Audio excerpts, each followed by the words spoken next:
અમદાવાદના south બોપલમાં police કર્મી અને petrol પંપના માલિકની વચ્ચે માથાકૂટ થઈ છે. પેટ્રોલ પંપ પાસે પોલીસ કર્મીની કારમાં વારંવાર પડતું હતું પંચર. પોલીસ કર્મી ચિંતન પંડ્યાને શંકા જતા પેટ્રોલ પંપ માલિકને રજૂઆત કરવા પહોંચ્યા. પેટ્રોલ પંપ માલિકે પોતાની ઓળખ પૂર્વ ડીવાયએસપી તરીકે આપી અને માર માર્યાનો છે આરોપ. આ સમગ્ર મામલે બોપલ પોલીસ સ્ટેશનમાં હાલ તો ફરિયાદ નોંધાઈ છે અને પોલીસ આ અંગે વધુ તપાસ કરી રહી છે. નજીવી બાબત પેટ્રોલ પંપની પાસે પડતું હતું વારંવાર પંચર, જેને લઈ અને રજૂઆત કરવા જતાં પોતે પૂર્વ ડીવાયએસપી હોવાની ઓળખ આપી અને પેટ્રોલ પુરાવા આવનાર વ્યક્તિ ઉપર હુમલો કર્યો છે, મારામારી કરવામાં આવી છે. હાલ તો આ અંગે પોલીસ ફરિયાદ નોંધાઈ છે. વધુ વિગત સાથે સંવાદદાતા ચેતન બામભણી આપણી સાથે ફોનલાઈન પર જોડાઈ ગયા છે. ચેતન, આ સમગ્ર પ્રકરણ શું છે, કેવા પ્રકારની કાર્યવાહી, શું વધુ તથ્યો સામે આવ્યા?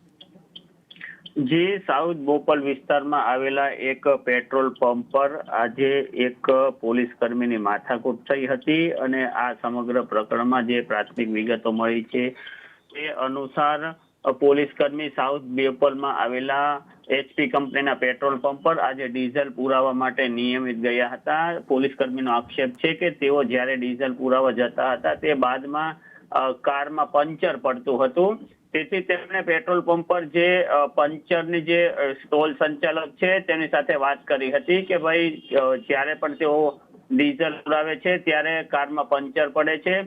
બાદમાં તેમણે કીધું હતું જે સ્ટોલ માલિકે કે તમે અંદર ઓફિસમાં વાત કરો. આ પ્રકરણમાં તે પોલીસ કર્મી ઓફિસમાં વાત કરવા જતા ઓફિસમાં બેસેલા જે કથિત જગદીશસિંહે પોતાની ઓળખ ડીવાયએસપી તરીકે આપી હતી અને પોલીસ કર્મી સાથે ઉગ્ર વાત કરી હતી અને તેમને એક લાફો પણ માર્યો હતો અને બાદમાં આ મુદ્દે બંને પક્ષો વચ્ચે માથાકૂટ થઈ હતી અને આ માથાકૂટના મુદ્દે હાલમાં સમગ્ર પ્રકરણ સાઉથ બોપલ પોલીસ સ્ટેશનમાં પહોંચ્યું છે અને આ મુદ્દે જે વિડીયો પણ વાયરલ થયા છે, વિડીયોમાં બંને પક્ષ વચ્ચે ઉગ્ર ચર્ચા ચર્ચી થઈ છે, જેથી સમગ્ર પ્રકરણમાં હાલમાં ફરિયાદ નોંધવાની તજવીજ શરૂ છે. જી ચેતન, સમગ્ર જાણકારી બદલ આભાર.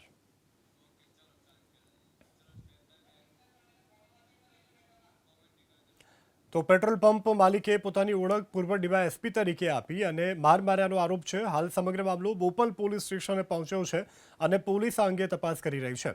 જ્યારે પણ ડીઝલ પુરાવા માટે તેઓ ગાડી લઈને અહીં આવતા હતા ત્યારે તેમની ગાડીમાં પંચર પડતું હતું, જેને લઈ તેઓએ પેટ્રોલ પંપ સંચાલકને અંગે રજૂઆત કરી અને રજૂઆત કરવા જતાં પૂર્વ ડીવાયએસપીની ઓળખ આપીને રોફ જમા આપ્યો છે.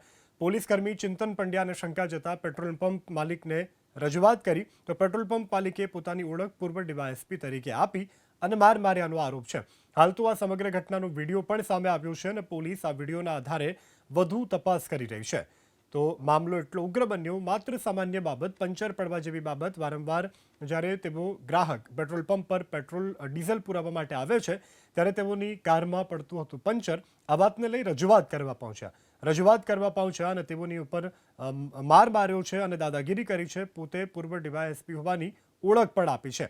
હાલ તો આ સમગ્ર મામલે પોલીસ તપાસ કરી રહી છે, પરંતુ આ વિડીયોમાં સ્પષ્ટપણે જોઈ શકાય છે કે સામેથી પેટ્રોલ પંપ કર્મી આવે છે અને દાદાગીરી કરે છે અને પોતે પૂર્વ ડીવાયએસપી હોવાની ઓળખ આપે છે.